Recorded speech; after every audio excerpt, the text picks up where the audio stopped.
Hello, my friends. Lately, unless you've been living in a cave, you've heard about the panic caused by Trump's tariffs.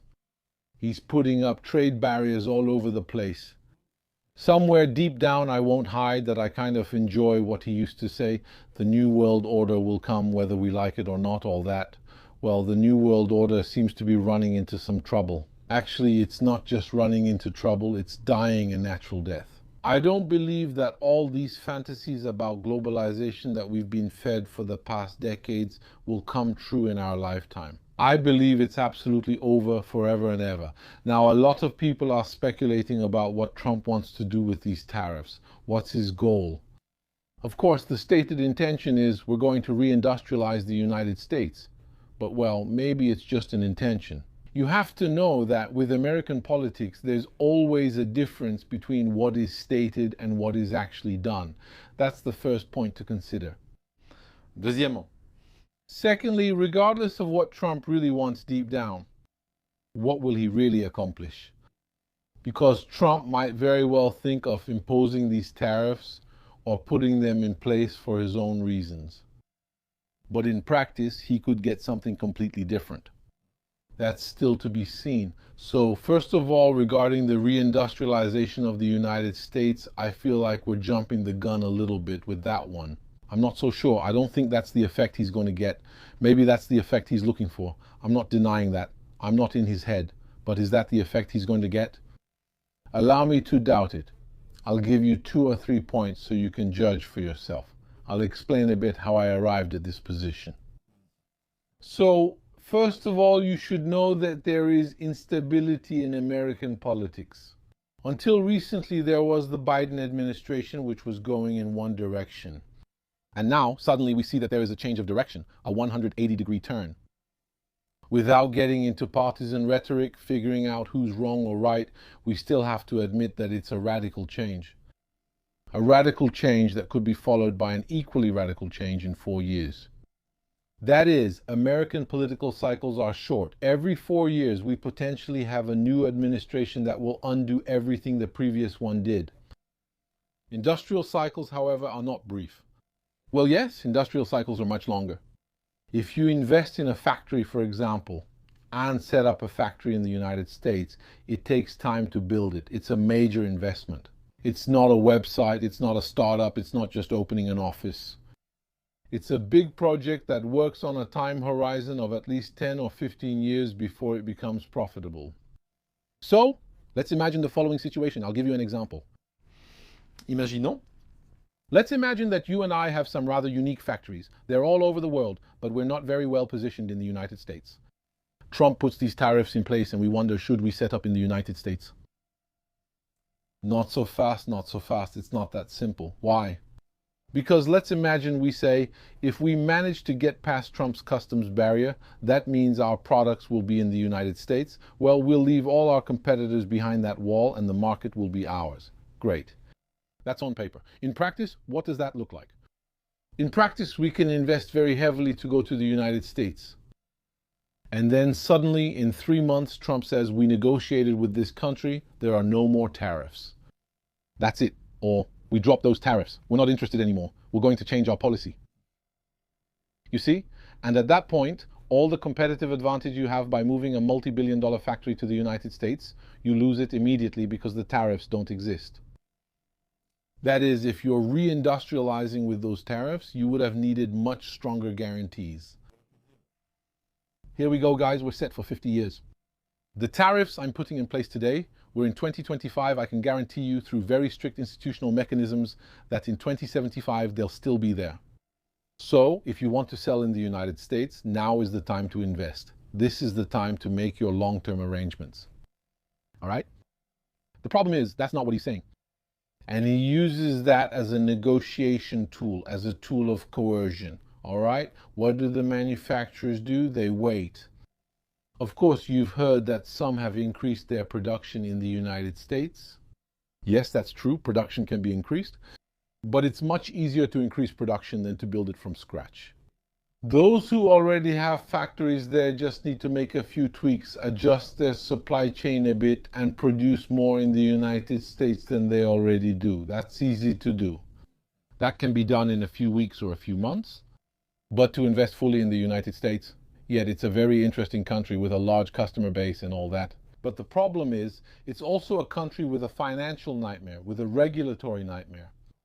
Go to California or a lot of other American states, and you've got environmental regulations, climate regulations, taxes, all kinds of things, standards, gender issues, all that.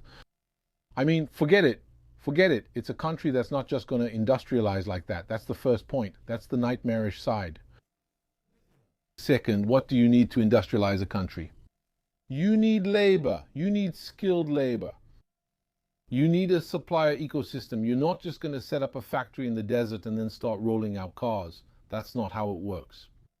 You need an ecosystem of suppliers with the know-how to help you do what you want to do. But not only have we destroyed entire industrial areas, look at Detroit in Michigan.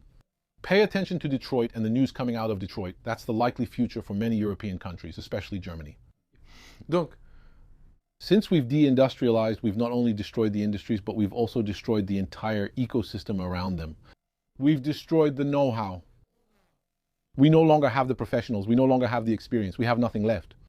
It's not just about showing up and saying, here, build me a factory and that's it. No. You're going to pass. Your hair will turn white just from getting the permits. You know what I mean? So that's just a dream. He wants to reindustrialize the United States. Yes, he can probably encourage existing industries to produce more and all that. That's true. But causing a massive reindustrialization of the United States, I think that's a little bit, that train has already left the station. That battle has been lost. It's a battle that was lost, and it wasn't lost yesterday. It was lost a long time ago. It was lost a long time ago. Everything has been, the dead have been buried. The tanks that were left behind, they rusted, then they were scattered by the four winds and all that. We can't go back anymore. It's over. We can't go back. China today has a huge advantage, especially in terms of scale. They have economies of scale that the United States will not be able to reach. They have access to highly skilled, highly trained labor. They have cheap energy, which the United States does not have. They have pro-industry regulations that the United States lacks. All right? So in particular, China has reached this stage of total and definitive supremacy in industry, thanks especially to the Americans. Thanks to the Americans. Because the Americans, if you will, have, like many Western leaders in truth, they sold everything. They sold their soul. They betrayed their country. They sold their soul just to improve profit margins. That's it. We want the margins. Well, now you have the margins. It's over. Because what they believed, the Americans, what they believed, and not just the Americans, the Europeans too. To a large extent, they thought the Chinese would agree to be the labor force forever, for generations, just being the labor force. Who come in the morning to factories dressed in their uniforms, making cheap trinkets for Europeans, for Americans, and then shipping them out. And like that, since they have cheap labor, well, it allows European and Western financial powers in general to increase their profit margins. That's what they believed. They thought it would work forever. So this whole betrayal business, when you betray your civilization, when you betray your country, it works in the short term. Yes, it works. It can work for 6 months, 5 years, 10 or even 20 years. Yes, it can work. But afterwards, you have to pay the price. Well, today, that's the price that's being paid. Today, it's no longer possible to reindustrialize European countries or the United States. It's just something that's no longer feasible going forward. There you go. So that's the first point. Deuxièmement. Secondly, as I told you, and it's something that, in my opinion, and maybe I say maybe, of course, I don't have a crystal ball, what may be the most relevant thing here is that it will push more and more countries to support the US dollar. Quite simply, he needs us to support the US dollar. What does that mean? By doing that, what are we going to get? We're going to get countries that have an interest in having a strong dollar. That means they have to buy the dollar. Their currency will depreciate against the dollar. So despite the tariffs, Americans will see products from these countries as cheap. You see, they say it's still not expensive because the dollar is strong. A strong dollar is what Trump wants to counter the de-dollarization efforts of many countries by supporting the dollar through this artificial method. The people in countries whose currencies lose value, everything they buy from abroad, they'll have to pay more for it. That's right. they will see inflation in their own countries. So this inflation will be an indirect way for them to subsidize the consumption of American citizens. So that's it. In other words, what he wants is tariffs, customs barriers, and to make others pay, not the American people who have often said, yeah, that's going to create inflation for Americans. No.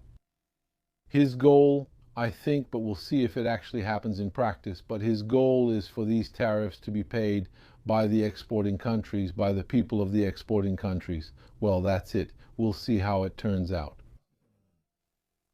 Another thing, there are people who say, yeah, the stock market is crashing and all that. We really don't care about the stock market. The stock market disconnected from the real economy a long time ago. Sometimes the real economy is doing very badly. People are losing their jobs. People are suffering from inflation. People are going through a crisis, and the stock market is doing very well. And the opposite is also true. We can have periods of relative calm when things get a bit better for us, right? I don't remember many of those times, but well, they must have existed, right? If we're being objective. And at the same time, the stock market is plummeting. So, the stock market, if you will, is the pulse of the capitalist class. When the moneyed interests are making a lot of profits, there's euphoria. There you go, the stock market goes up. Then, when things go wrong or when their morale is low, of course, what happens is that the stock market goes in the other direction. But in practice, it's completely disconnected from your life and mine. That's it. Anyway, my friends, thank you for watching this video. Let me remind you about my book, The Gloves of Betrayal, which came out this month. And then I'll see you soon. If you want to know where I am, you can see the scenery passing by behind me. I'm in Norway, leaving the city of Stavanger, right? And if you want to see more, check out my channel, Aldo Sterone Voyage. On that channel, I share a bit of my travel journal. So here we're aboard the Mary 2. There you go. And now it's the end of the day. It's leaving the port slowly. The city is behind us. And now we're heading toward Lav. We're in a channel that was very narrow just a moment ago. The houses were really close. Now it's slowly getting wider. There you go, my friends. Thank you for watching this video so far. And I'll see you in the next one. See you soon.